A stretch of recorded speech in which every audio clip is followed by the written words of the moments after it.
Hello বন্ধুরা, কেমন আছেন সবাই? আজকে আমরা দেখব ট্রান্সপারেন্ট কিবোর্ড কিভাবে তৈরি হয় ফ্যাক্টরির ভেতরে।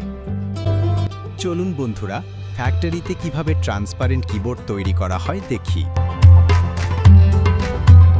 কিবোর্ড তৈরির মূল প্লাস্টিক ম্যাটেরিয়াল মেশিনের সাহায্যে নির্দিষ্ট মাপ অনুযায়ী কাটা হয়।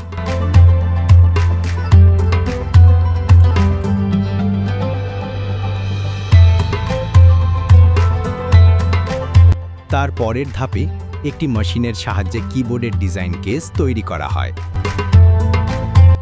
পরবর্তী ধাপে বটন কেসের ডিজাইন তৈরি করা হয়। এখন একটির পর একটি লেয়ার সাজিয়ে মাপ ঠিক আছে কিনা পরীক্ষা করা হয়।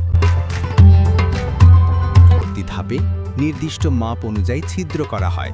প্রতিটি লেয়ার ছিদ্র শেষে একটি মেশিনে পরিষ্কার করা হয়।